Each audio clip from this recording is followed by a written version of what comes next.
Antes de comenzar con esta historia que va a cambiarte la forma en que ves el mundo, necesito que hagas algo por mí. Suscríbete a este canal ahora mismo, activa la campanita de notificaciones y comparte este video con al menos 3 personas. Lo que voy a contarte no es solo una historia de terror, es una realidad que está sucediendo en este momento mientras tú escuchas estas palabras. 23 mujeres desaparecieron en solo 3 días en una pequeña ciudad de México, y lo que descubrimos después conectó este caso con una red internacional de tráfico humano que ha cobrado más de 214 víctimas confirmadas. Suscríbete, porque historias como esta necesitan ser contadas, y juntos vamos a descubrir la verdad que poderosos intereses han tratado de silenciar durante años. Mi nombre es Gabriel Morales y llevo 15 años investigando casos de desapariciones forzadas en América Latina. He visto la maldad humana en todas sus formas. He entrevistado a asesinos seriales. He caminado por fosas clandestinas. He sostenido en mis brazos a madres que buscan a sus hijos desaparecidos. Pero nada, absolutamente nada me preparó para lo que descubrí en San Miguel del Valle, una tranquila ciudad de 120,000 habitantes en el estado de Jalisco, donde en marzo de 2017 ocurrió algo que desafía toda lógica y que hasta el día de hoy las autoridades se niegan a investigar completamente. Todo comenzó con Elena Vázquez, una joven enfermera de 24 años que trabajaba en el Hospital General de San Miguel del Valle. Elena era el tipo de persona que ilumina cualquier lugar donde entra. Cabello castaño largo, ojos color miel, sonrisa que podía curar heridas antes que cualquier medicina. Hija de María Vázquez, una devota católica que limpiaba casas para mantener a sus 3 hijos, y de Roberto Vázquez, un mecánico que murió en un accidente laboral cuando Elena tenía 16 años. Elena se había sacrificado toda su juventud para estudiar enfermería, trabajando medio tiempo en una tienda de abarrotes mientras cursaba la universidad, enviando dinero a casa para ayudar a su madre con los gastos de sus hermanos menores. Era el orgullo de su familia, la primera en obtener un título universitario, la esperanza de un futuro mejor para todos. El viernes 17 de marzo de 2017, Elena terminó su turno en el hospital a las 6 de la tarde. Sus compañeras de trabajo la vieron salir por la puerta principal, caminando hacia la parada del autobús como hacía todos los días.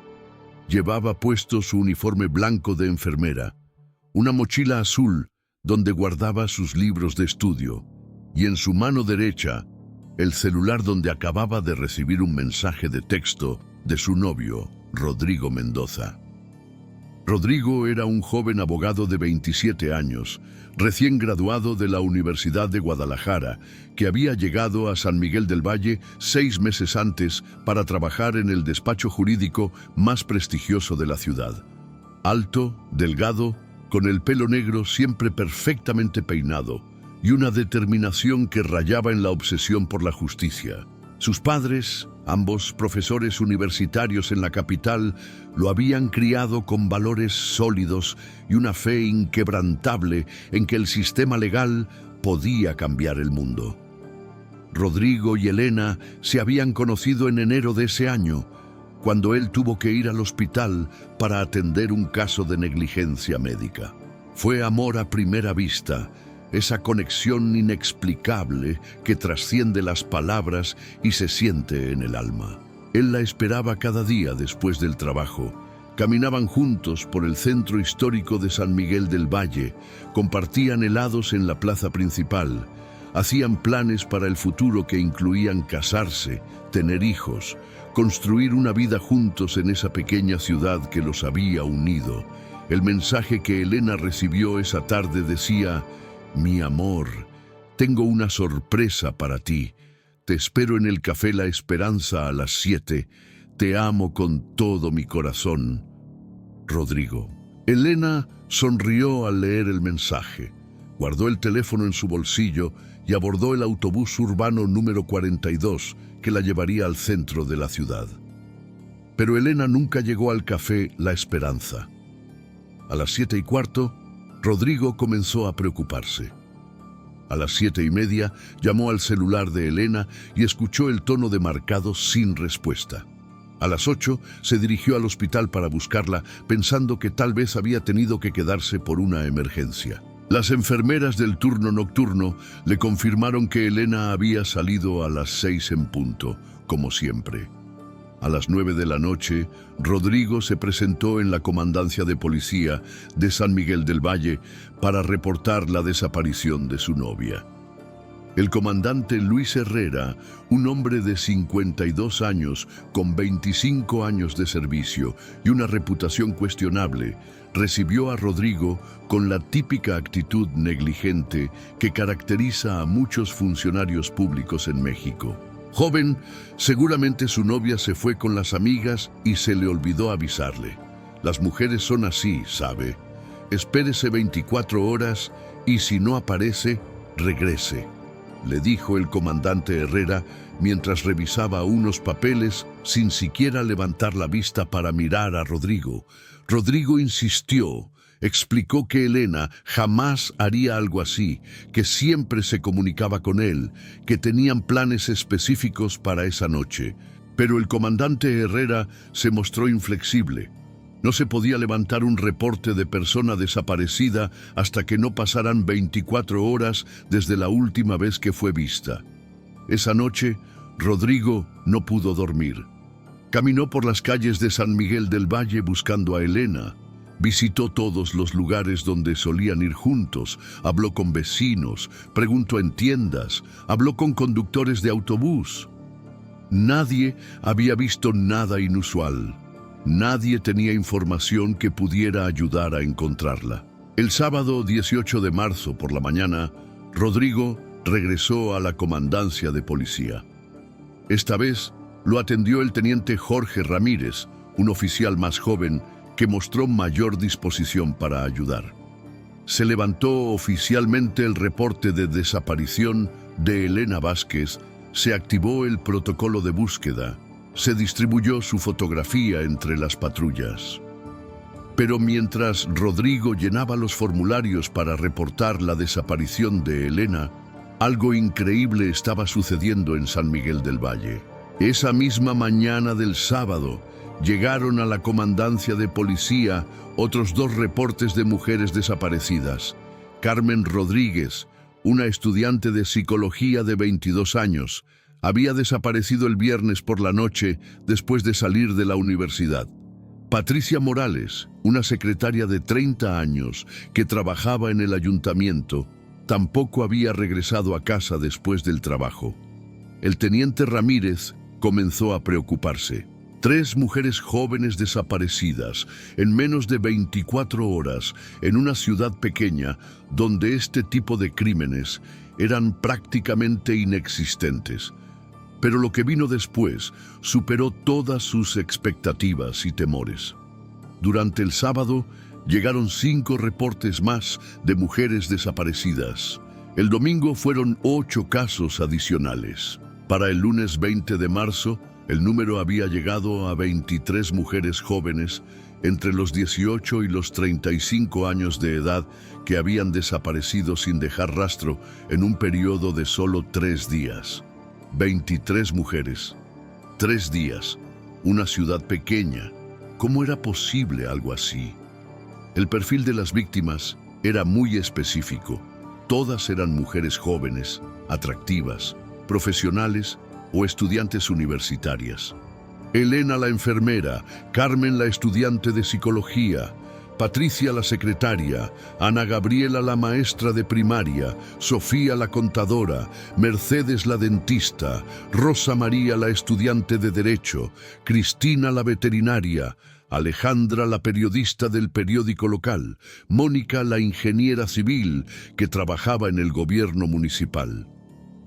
Cada una de ellas tenía una vida plena, planes para el futuro, familias que las amaban, novios o esposos que las esperaban en casa. Cada una había desaparecido en circunstancias normales, saliendo del trabajo, de la universidad, de hacer compras, de visitar familiares. Ninguna había mostrado signos de querer huir o desaparecer voluntariamente. Rodrigo, desesperado por encontrar a Elena, comenzó su propia investigación paralela. Visitó a las familias de las otras mujeres desaparecidas, entrevistó a testigos, revisó cámaras de seguridad de negocios locales, habló con conductores de transporte público. Lo que descubrió lo aterrorizó más que cualquier película de horror que hubiera visto en su vida. Todas las mujeres habían sido vistas por última vez en diferentes puntos de la ciudad, pero había un patrón inquietante. Testigos reportaron haber visto camionetas blancas sin placas circulando por las áreas donde las mujeres habían desaparecido. Otros testigos mencionaron haber observado hombres con aspecto de foráneos, preguntando direcciones o tomando fotografías con sus celulares en los días previos a las desapariciones. María del Carmen Jiménez, una comerciante de 58 años que tenía un puesto de tacos en la esquina, donde Elena abordó el autobús, le contó a Rodrigo algo que le heló la sangre en las venas. Joven, yo vi cuando su novia se subió al camión, pero también vi una camioneta blanca que venía siguiendo al camión. Pensé que era casualidad, pero ahora que usted me pregunta, me acuerdo que esa camioneta había estado dando vueltas por aquí toda la semana. El conductor del autobús urbano número 42, un hombre llamado Esteban Moreno, de 44 años de edad, confirmó que Elena había abordado su unidad esa tarde. Pero también recordaba algo extraño. Sí, la señorita se subió en la parada de siempre. Se sentó hasta atrás como le gustaba hacer.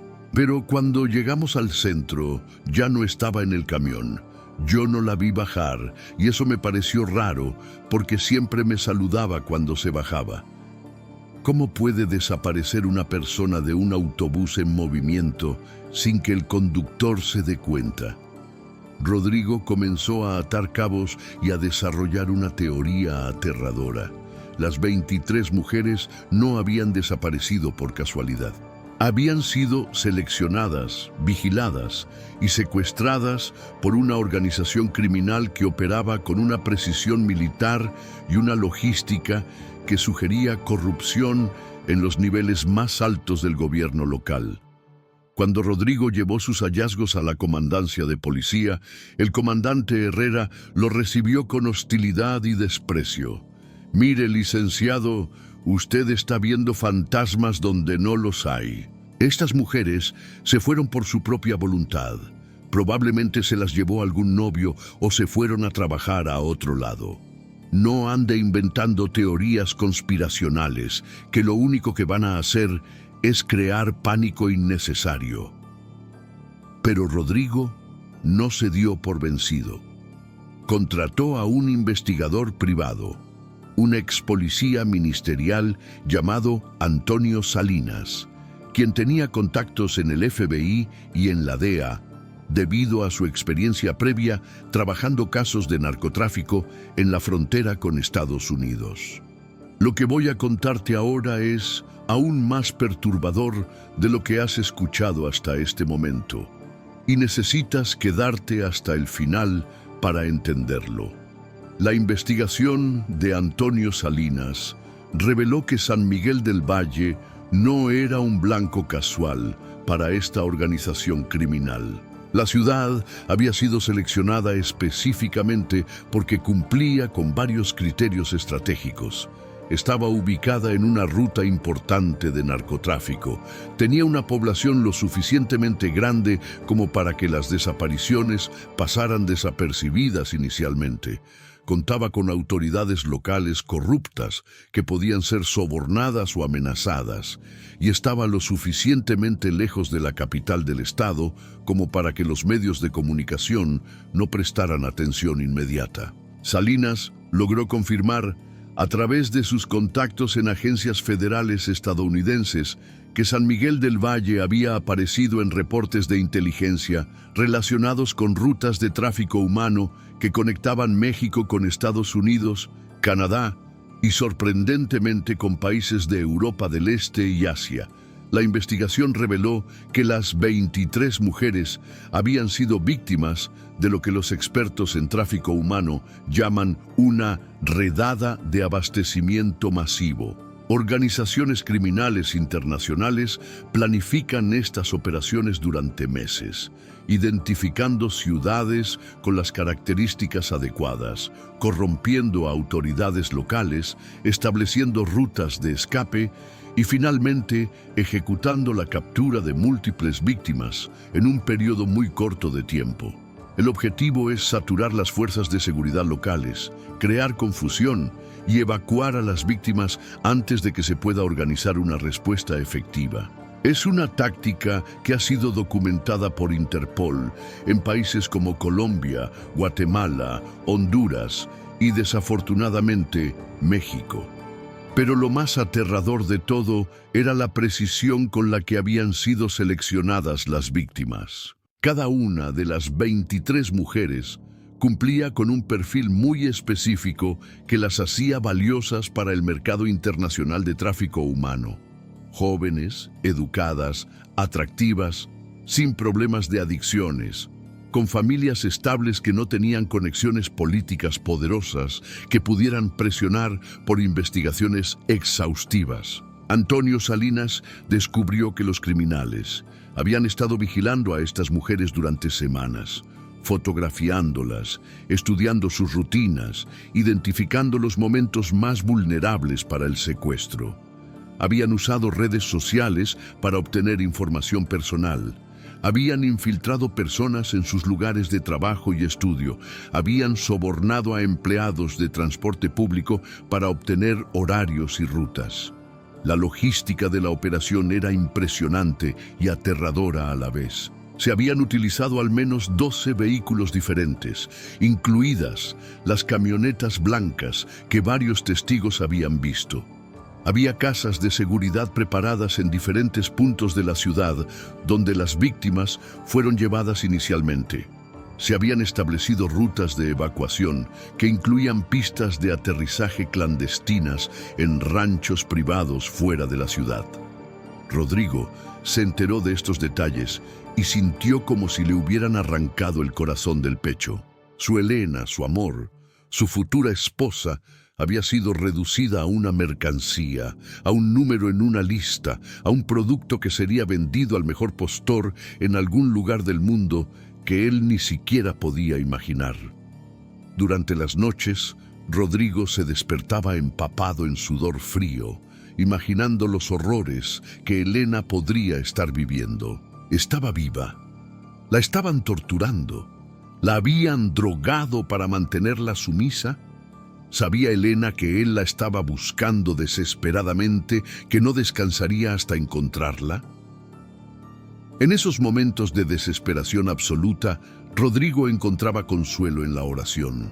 A pesar de que su fe había sido severamente puesta a prueba por esta tragedia, se aferraba a la creencia de que Dios no había abandonado a Elena, que de alguna manera su voluntad se manifestaría y la justicia prevalecería. «Señor», oraba Rodrigo cada noche arrodillado junto a su cama, «sé que tú tienes un plan que yo no puedo entender. Sé que tus caminos no son mis caminos, pero te ruego, te suplico, protege a Elena donde quiera que esté. Dale fuerzas para resistir, esperanza para no rendirse y la certeza de que el amor verdadero siempre encuentra la manera de reunir a las almas que se pertenecen. Úsame como instrumento de tu justicia y ayúdame a encontrar la verdad que traerá de vuelta a estas mujeres con sus familias». Mientras tanto, la investigación oficial de la policía local era un desastre absoluto. El comandante Herrera había clasificado todos los casos como desapariciones voluntarias, sugiriendo que las mujeres se habían fugado con novios o habían migrado a Estados Unidos en busca de mejores oportunidades económicas. Esta versión oficial era no solo ofensiva para las familias, sino completamente inconsistente con la evidencia disponible. Ninguna de las mujeres había llevado consigo ropa adicional, dinero, documentos de identidad o pertenencias personales que indicaran planes de viaje. Todas habían dejado trabajos estables, estudios en curso y relaciones amorosas sólidas. Pero había algo aún más siniestro en la actitud de las autoridades locales. Cuando los familiares de las víctimas intentaban presionar por investigaciones más profundas, recibían amenazas veladas de parte de policías que sugerían que era mejor no hacer demasiadas preguntas y que algunas verdades es mejor no conocerlas. María Vázquez, la madre de Elena, recibió una llamada anónima 3 semanas después de la desaparición de su hija. Señora, su hija está bien por ahora, pero si sigue presionando a la policía para que la busque, las cosas pueden ponerse muy feas para toda su familia. Es mejor que se olvide de Elena y siga con su vida. Esta llamada aterrorizó a María, pero también la llenó de una extraña esperanza. Si estaban amenazando a las familias para que dejaran de buscar a las mujeres, significaba que las víctimas probablemente estaban vivas, al menos algunas de ellas.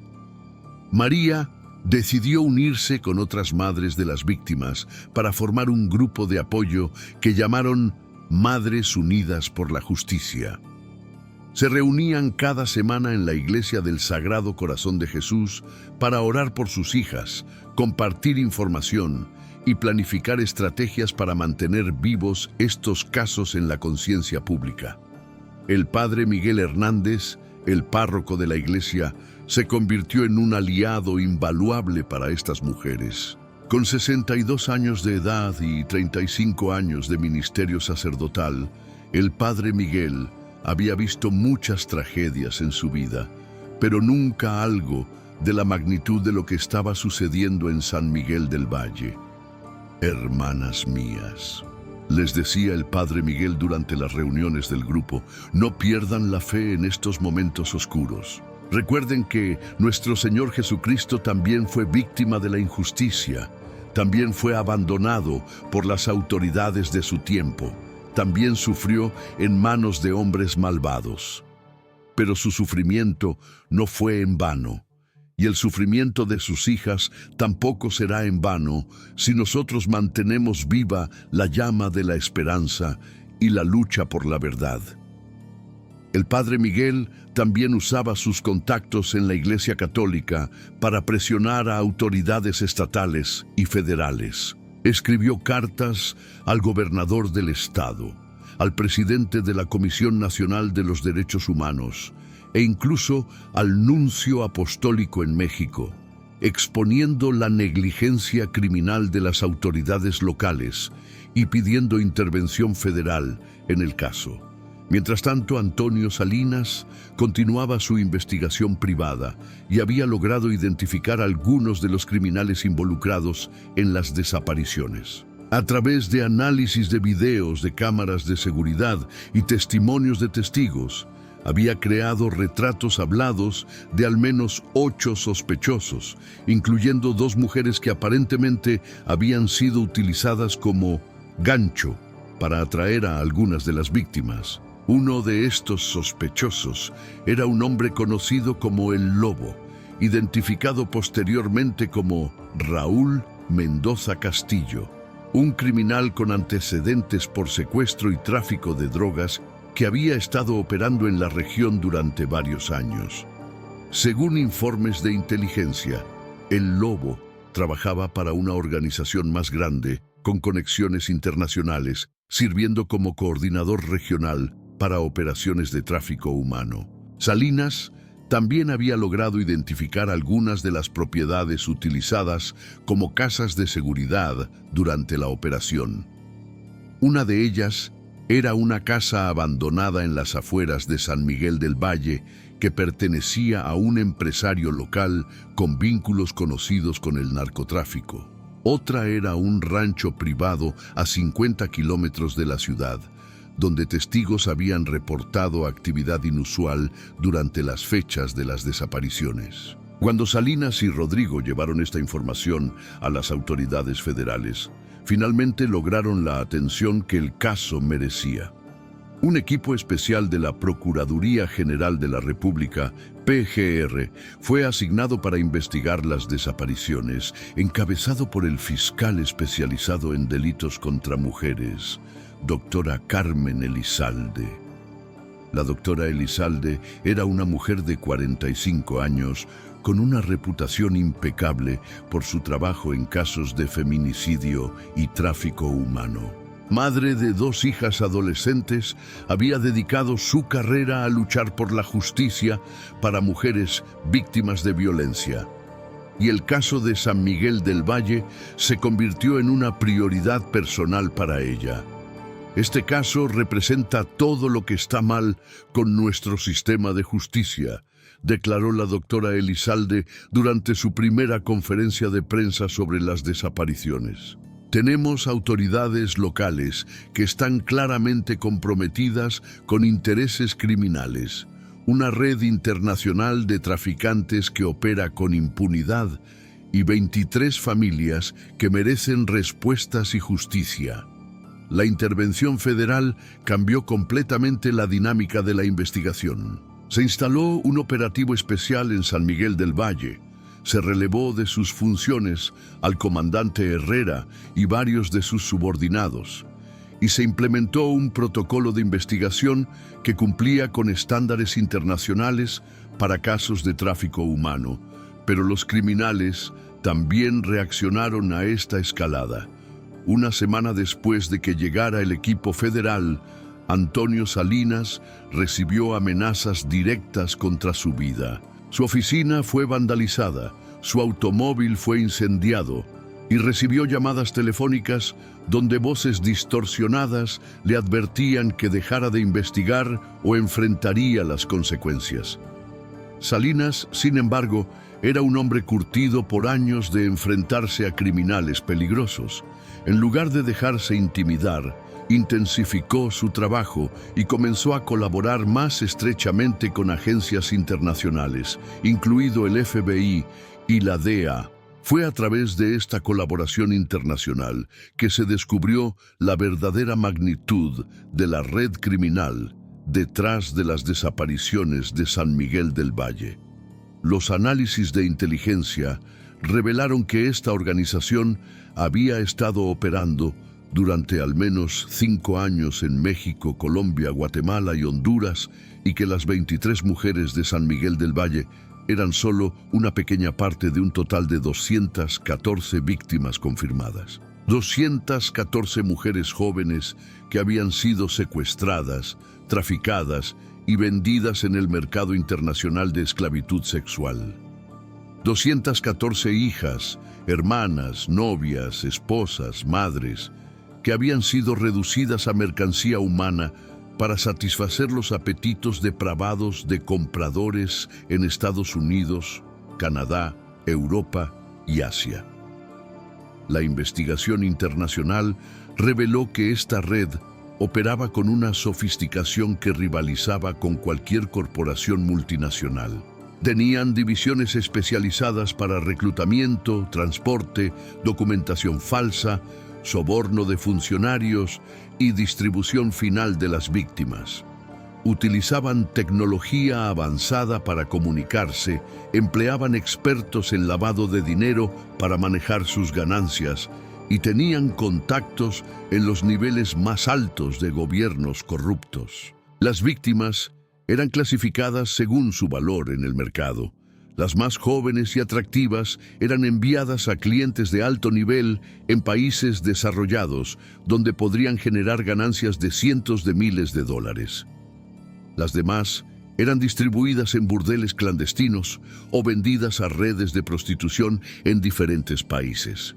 El destino específico de las 23 mujeres de San Miguel del Valle se convirtió en una carrera contra el tiempo. Los investigadores sabían que mientras más tiempo pasara, menores serían las posibilidades de encontrarlas vivas o al menos de encontrarlas antes de que fueran trasladadas a destinos tan remotos que sería imposible rastrearlas. Rodrigo se había convertido en una sombra de lo que era antes. Había abandonado su trabajo en el despacho jurídico para dedicar todo su tiempo a buscar a Elena.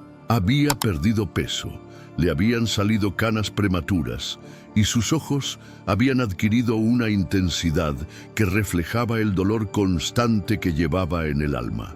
Pero también se había convertido en un activista incansable.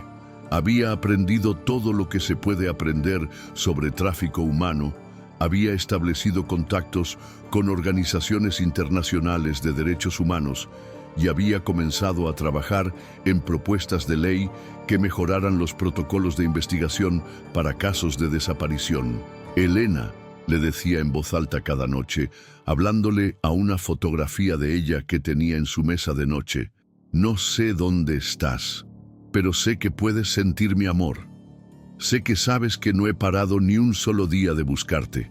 Te prometo que voy a encontrarte y te prometo que los monstruos que te arrancaron de mis brazos van a pagar por lo que han hecho. Estas conversaciones nocturnas con la fotografía de Elena se habían convertido en una especie de oración, una forma de mantener viva la conexión espiritual que Rodrigo sentía con ella a pesar de la distancia física y la incertidumbre. El padre Miguel, quien se había convertido en el consejero espiritual de Rodrigo, le ayudaba a procesar el dolor y la rabia de una manera que no lo destruyera por dentro. Hijo mío, le decía durante sus reuniones semanales, la rabia que sientes es justa, pero no puedes permitir que se convierta en odio. El odio te consumirá y te impedirá ser el instrumento de justicia que Elena necesita que seas. Transforma esa rabia en determinación, esa angustia en acción, ese amor en fuerza para cambiar el mundo. 6 meses después de las desapariciones, la investigación internacional logró su primera gran victoria. Una operación coordinada entre el FBI, la PGR mexicana y la policía colombiana resultó en el arresto de 15 miembros de la red de tráfico humano, incluyendo a El Lobo, Raúl Mendoza Castillo. Durante los interrogatorios, El Lobo proporcionó información crucial sobre el destino de algunas de las víctimas. Reveló que 6 de las mujeres de San Miguel del Valle habían sido trasladadas a un burdel clandestino en Miami, Florida. Otras 5 habían sido enviadas a Canadá, donde fueron vendidas a una red de prostitución que atendía a clientes de clase alta en Toronto y Vancouver. La información más desgarradora fue sobre las 12 mujeres restantes, incluyendo a Elena. Según El Lobo, habían sido vendidas a compradores en Europa del Este, específicamente en Rumania y Bulgaria, donde la aplicación de la ley era menos efectiva y las víctimas de tráfico humano podían ser mantenidas en condiciones de esclavitud durante años sin ser detectadas. Esta información desató una operación internacional masiva coordinada por Interpol. Se llevaron a cabo redadas simultáneas en Miami, Toronto, Vancouver, Bucarest y Sofía. Los resultados fueron mixtos. Se logró rescatar a 8 de las mujeres de San Miguel del Valle, pero las otras 15, incluyendo a Elena, no fueron encontradas. Las 8 mujeres rescatadas fueron trasladadas de vuelta a México, donde recibieron atención médica y psicológica intensiva. Sus testimonios revelaron la magnitud de los horrores que habían vivido. Violaciones sistemáticas, golpizas brutales, drogas forzadas para mantenerlas sumisas, amenazas constantes contra sus familias si trataban de escapar. Carmen Rodríguez, la estudiante de psicología que había desaparecido el mismo día que Elena, fue una de las rescatadas. Su testimonio proporcionó detalles cruciales sobre los primeros días después del secuestro. Nos llevaron a una casa donde había otras mujeres, no solo de San Miguel del Valle. Había chicas de Guatemala, de Colombia, de Honduras. Nos dijeron que si tratábamos de escapar o de contactar a nuestras familias, matarían a nuestros padres, hermanos, novios. Elena nunca dejó de hablar de Rodrigo. Decía que él la iba a encontrar, que él no se daría por vencido. Fue lo último que la escuché decir antes de que nos separaran. El testimonio de Carmen destrozó a Rodrigo, pero también le dio esperanza.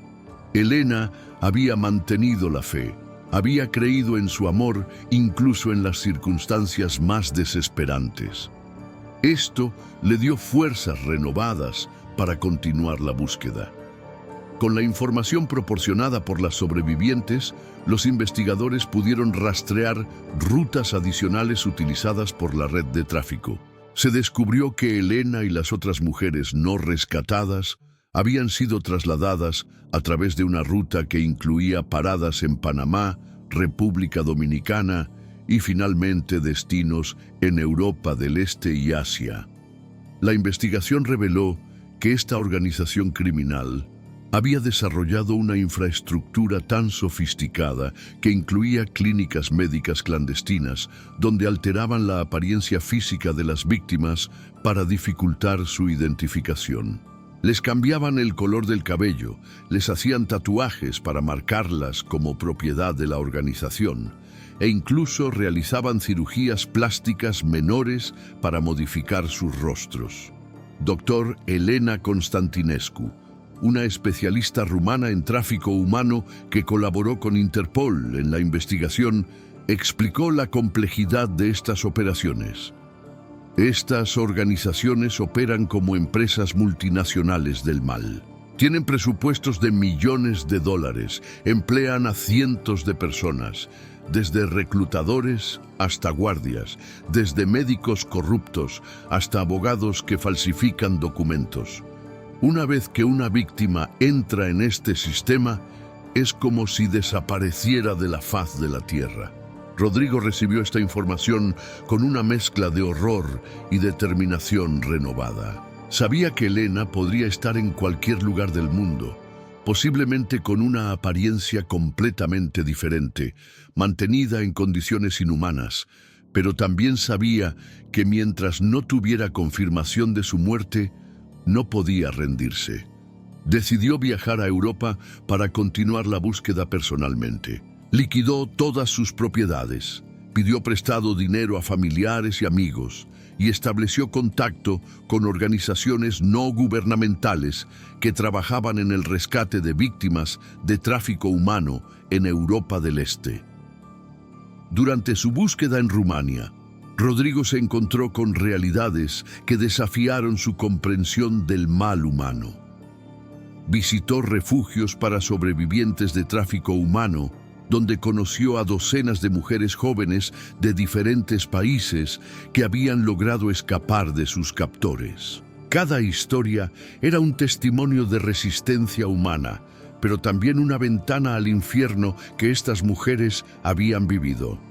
Una de estas sobrevivientes, una joven búlgara llamada Svetlana, le contó a Rodrigo sobre un burdel clandestino en los suburbios de Bucarest, donde había visto a mujeres que parecían latinoamericanas.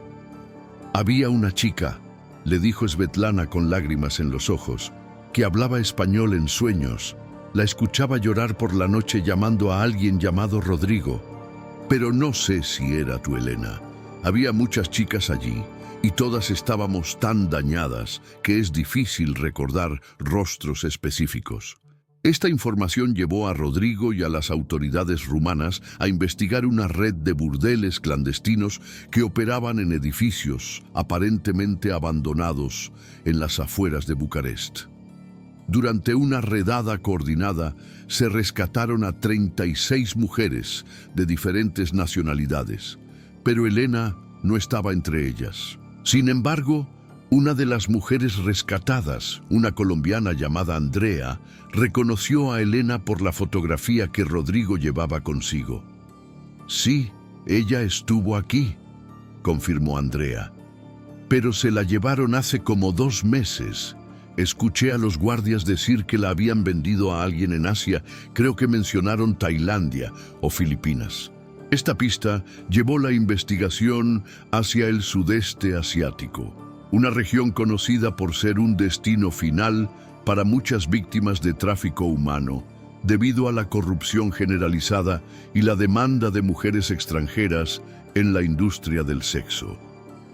Rodrigo no tenía recursos financieros para viajar a Asia, pero su historia había comenzado a ganar atención internacional.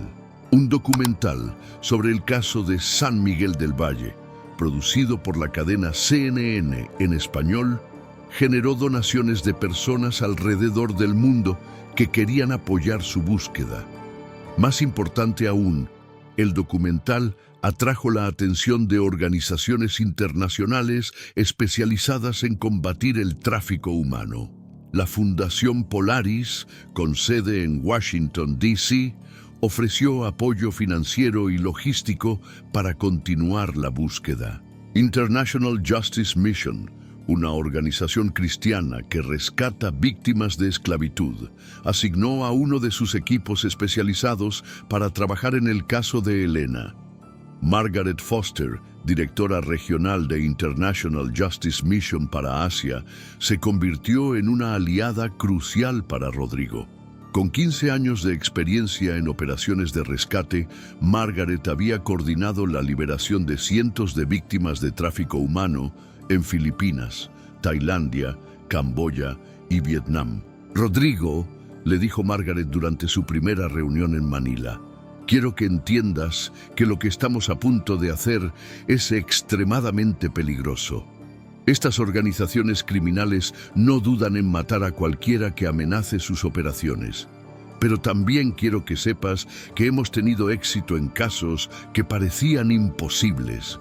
El amor verdadero tiene un poder que trasciende todas las barreras, y tu amor por Elena es lo que nos va a guiar hacia ella. La búsqueda en Filipinas llevó a Rodrigo a un mundo subterráneo de corrupción y horror que existía paralelo a la sociedad normal. Conoció a policías corruptos que protegían burdeles clandestinos a cambio de sobornos, a funcionarios gubernamentales que vendían documentos falsos, a proxenetas que hablaban de mujeres como si fueran ganado. Pero también conoció a héroes anónimos, trabajadores sociales que arriesgaban sus vidas para rescatar víctimas, sacerdotes que dirigían refugios clandestinos, exvíctimas que se habían convertido en activistas para ayudar a otras mujeres. Fue a través de uno de estos activistas, un exproxeneta convertido al cristianismo llamado Miguel Santos, que Rodrigo obtuvo la pista más promisoria hasta ese momento. Miguel había escuchado rumores sobre un grupo de mujeres latinoamericanas que habían llegado recientemente a Manila y estaban siendo mantenidas en una casa en las afueras de la ciudad. No puedo prometerte que tu esposa esté allí, le dijo Miguel a Rodrigo, pero sé que hay mujeres mexicanas y una de ellas ha estado gritando un nombre que suena como Rodrigo cuando la escuchamos por las noches. Esta información desató la operación de rescate más compleja en la que Rodrigo había participado. International Justice Mission coordinó con autoridades filipinas y con el FBI para planificar una redada que requirió semanas de vigilancia y preparación. La noche del operativo, Rodrigo esperó en una camioneta a 2 kilómetros de distancia mientras equipos especiales de la policía filipina rodearon la casa donde supuestamente estaban las víctimas. La espera fue la más larga de su vida. Cada minuto se sentía como una hora, cada segundo cargado con la posibilidad de que finalmente pudiera abrazar a Elena después de 2 años de búsqueda desesperada. Cuando sonó el radio de Margaret, confirmando que el operativo había sido exitoso y que habían rescatado a 14 mujeres, el corazón de Rodrigo casi se detiene. Pero cuando le dijeron que ninguna de las rescatadas era Elena, sintió como si le hubieran arrancado el alma del cuerpo una vez más. Sin embargo, una de las mujeres rescatadas, una hondureña llamada Patricia, tenía información crucial. Elena estuvo aquí hasta hace 3 semanas, confirmó. pero la vendieron a un hombre japonés que vino específicamente por ella. Escuché que la iban a llevar a Tokio. La pista llevó la investigación hacia Japón, un país con leyes más estrictas contra el tráfico humano, pero también con redes criminales altamente organizadas como los yakuza, que operaban con una disciplina y secretismo que los hacían extremadamente difíciles de penetrar. Rodrigo había agotado todos sus recursos financieros y estaba física y emocionalmente al borde del colapso. Había perdido 40 libras de peso. Sufría de insomnio crónico y había desarrollado una úlcera estomacal por el estrés constante. Pero su determinación de encontrar a Elena permanecía intacta. Fue en este momento de mayor desesperación que recibió ayuda de una fuente inesperada. El embajador de México en Japón, Dr. Carlos Mendoza, había seguido el caso a través de los medios internacionales y decidió usar su influencia diplomática para apoyar la búsqueda. Señor Mendoza, le dijo el embajador durante una reunión en la Embajada Mexicana en Tokio, su historia ha tocado el corazón de muchas personas alrededor del mundo. Su amor por Elena se ha convertido en un símbolo de esperanza para miles de familias que enfrentan tragedias similares. Voy a hacer todo lo que esté en mi poder para ayudarlo a encontrarla. El embajador logró establecer contacto con autoridades japonesas especializadas en crímenes organizados, quienes confirmaron que había evidencia de una red de tráfico humano que traía mujeres extranjeras a Japón para la industria del entretenimiento adulto.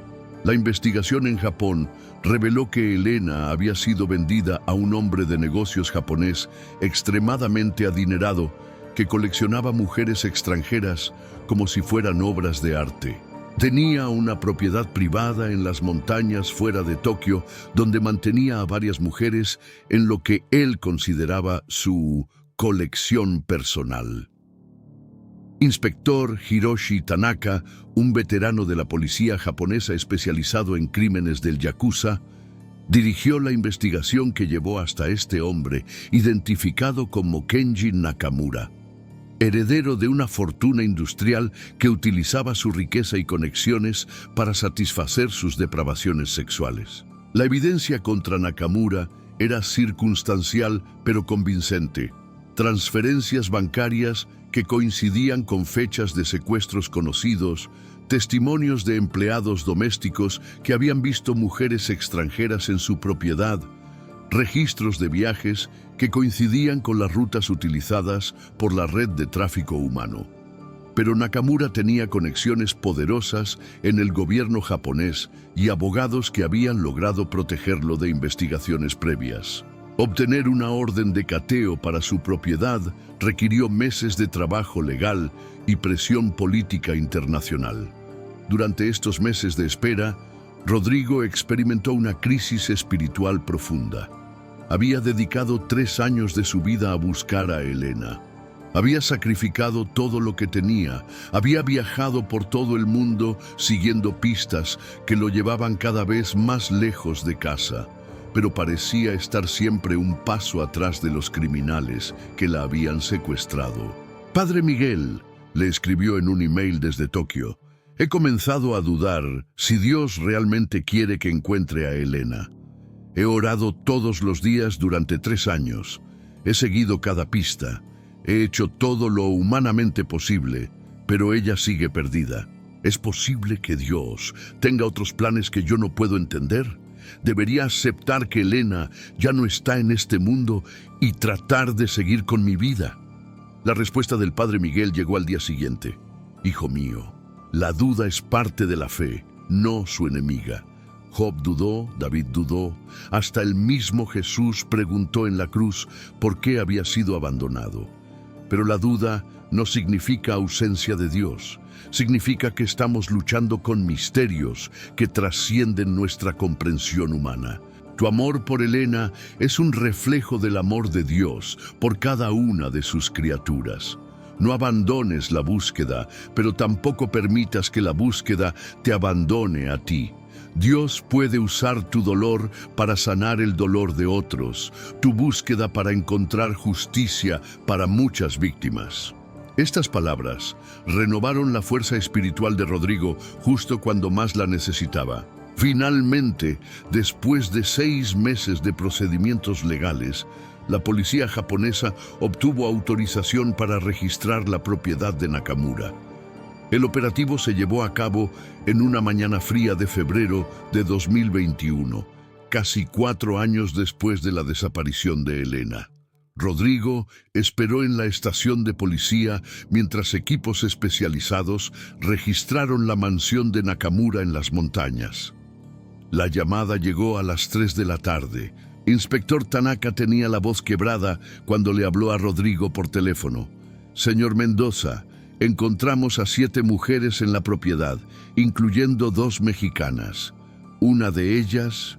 Hubo una pausa larga. «Una de ellas dice que su nombre es Elena Vázquez y que está esperando a que un hombre llamado Rodrigo venga a buscarla».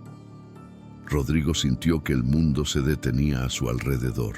Después de 4 años de pesadillas, de búsquedas infructuosas, de esperanzas rotas y renovadas, finalmente había encontrado a Elena.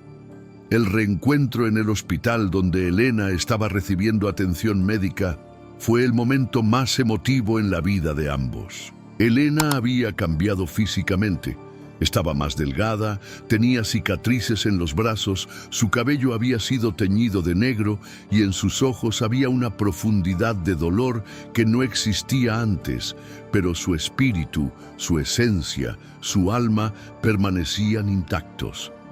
«Sabía que vendrías por mí», fueron las primeras palabras que Elena le dijo a Rodrigo cuando él entró a la habitación del hospital. «Cada noche durante 4 años oré para que no te dieras por vencido. Sabía que nuestro amor era más fuerte que cualquier maldad que tratara de separarnos». Elena había sobrevivido 4 años de cautiverio, manteniendo viva la esperanza de que Rodrigo la encontraría. Había resistido intentos de quebrantar su espíritu. Había rechazado drogas que sus captores intentaron darle para hacerla más sumisa. Y había usado su entrenamiento como enfermera para cuidar de otras víctimas que estaban en peores condiciones que ella. Su testimonio ayudó a las autoridades japonesas a desmantelar completamente la red de Nakamura, lo que llevó al rescate de 26 mujeres adicionales de diferentes nacionalidades y al arresto de 18 miembros de la organización criminal. Pero la historia de Elena y Rodrigo también reveló una verdad devastadora.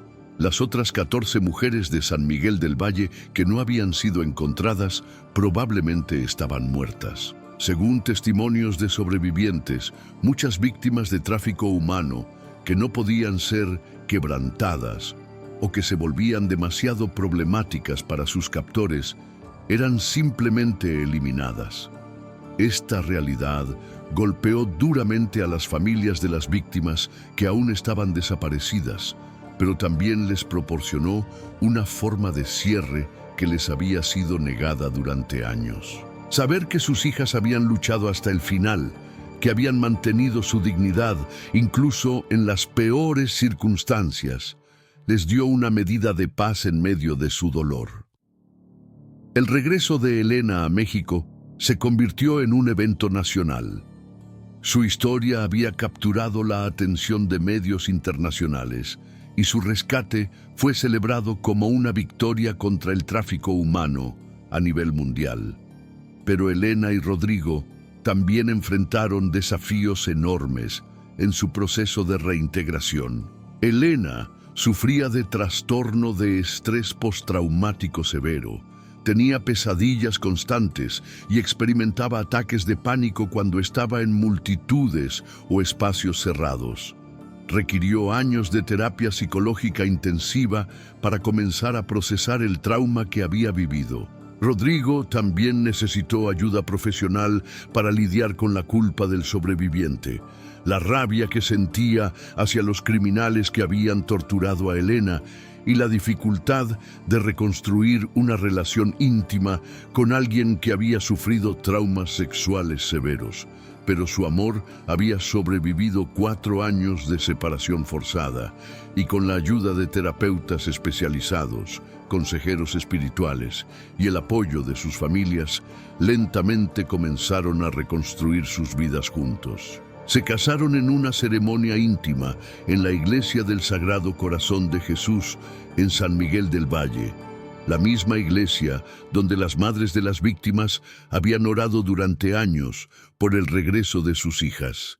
El padre Miguel ofició la ceremonia y entre los asistentes estaban las 8 mujeres que habían sido rescatadas en operaciones anteriores, así como representantes de organizaciones internacionales que habían apoyado la búsqueda.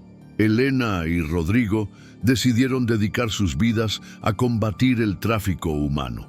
Establecieron una fundación llamada Luz en la Oscuridad, que proporciona apoyo legal, financiero y psicológico a familias de víctimas de desaparición forzada.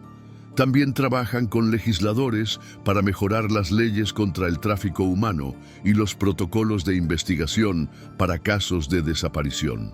Su historia se ha convertido en un símbolo de esperanza para miles de familias alrededor del mundo que enfrentan la desaparición de seres queridos. Han hablado en conferencias internacionales, han testificado ante el Congreso de Estados Unidos y han colaborado con organizaciones como la ONU para desarrollar mejores estrategias de prevención y respuesta al tráfico humano. Pero quizás lo más importante es que su historia demuestra que el amor verdadero puede sobrevivir a cualquier prueba, que la fe puede mantenerse viva incluso en las circunstancias más desesperantes, y que la perseverancia puede lograr lo que parece imposible. Hoy, 7 años después del rescate de Elena, ella y Rodrigo tienen 2 hijos pequeños y viven una vida relativamente normal en San Miguel del Valle. Elena ha regresado a trabajar como enfermera, especializándose en el cuidado de sobrevivientes de trauma, y Rodrigo practica derecho, enfocándose en casos de derechos humanos.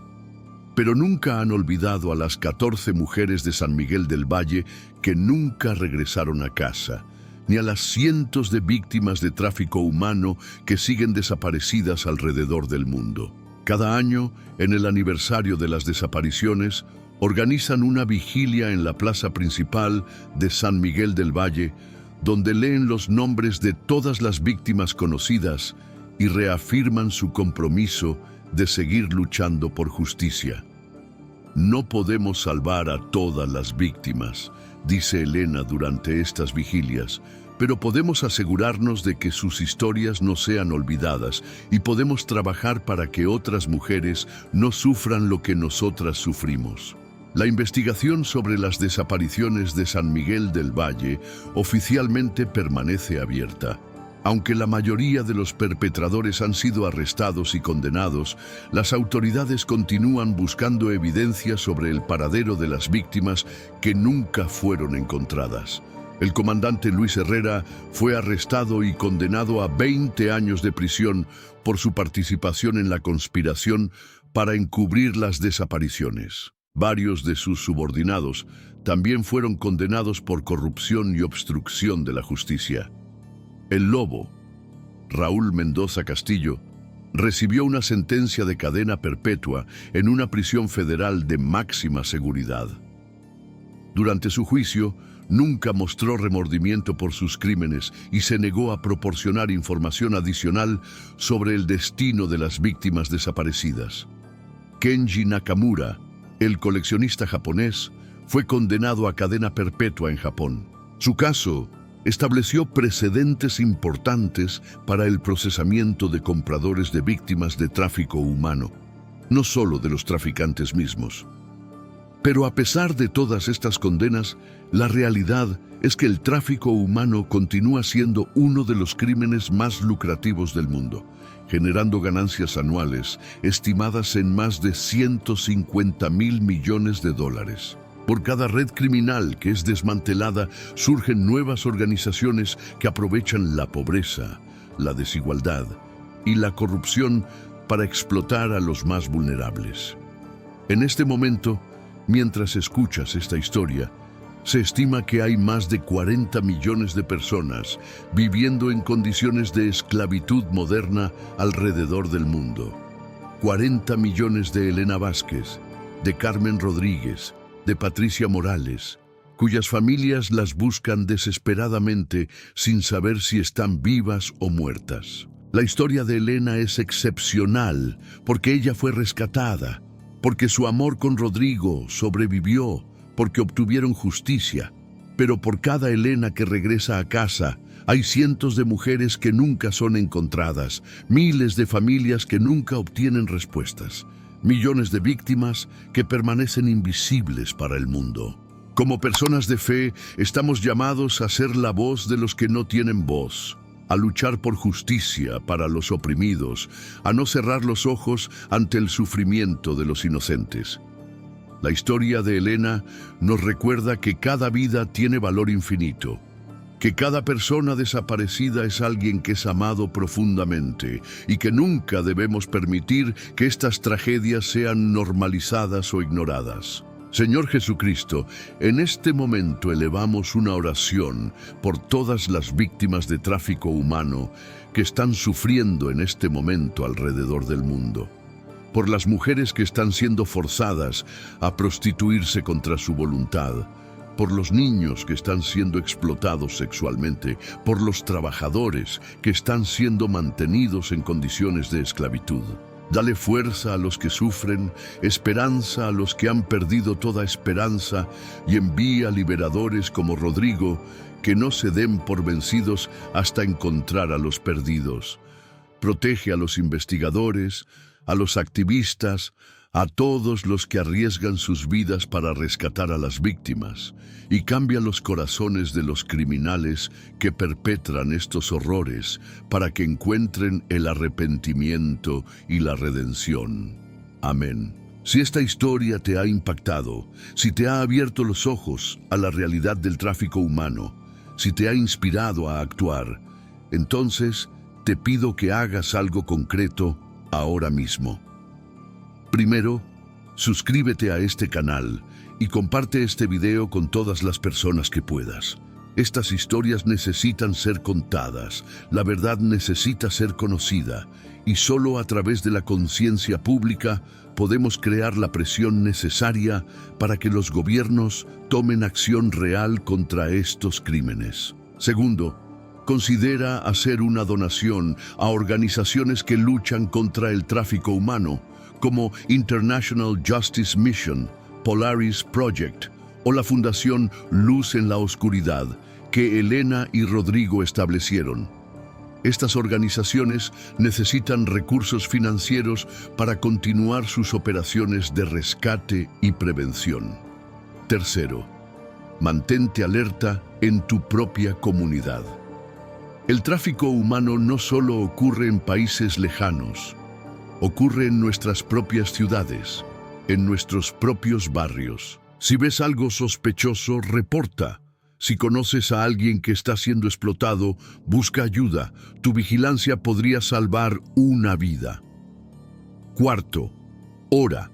Ora por las víctimas, ora por sus familias, ora por los que trabajan para rescatarlas, ora por los que están en posiciones de autoridad para que tomen decisiones justas. La oración mueve montañas y el tráfico humano es una montaña que necesita ser movida. Finalmente, nunca olvides que detrás de cada estadística hay una persona real, con una familia que la ama, con sueños que fueron brutalmente interrumpidos, con una historia que merece ser contada. Elena tuvo suerte de ser encontrada, pero hay millones de Elenas que siguen esperando a que alguien venga por ellas. No permitas que su sufrimiento sea en vano. Únete a la lucha por la justicia. Sé la voz de los que no tienen voz. Sé la esperanza de los que han perdido la esperanza. Porque al final, la única manera de derrotar la oscuridad es encendiendo una luz, y tu luz puede marcar la diferencia en la vida de alguien que está desesperadamente esperando ser rescatada. Gracias por quedarte hasta el final de esta historia. Gracias por escuchar, por sentir, por comprometerte a actuar. Juntos podemos crear un mundo donde historias como la de Elena ya no sean necesarias, donde todas las mujeres puedan caminar libres sin temor, donde el amor triunfe sobre el mal. Suscríbete, comparte, actúa, ora. El mundo necesita más personas como Rodrigo que nunca se dieron por vencidos. El mundo necesita más personas como tú que se niegan a permanecer indiferentes ante el sufrimiento de otros. Hasta la próxima, y que Dios te bendiga por tu corazón compasivo y tu espíritu de justicia.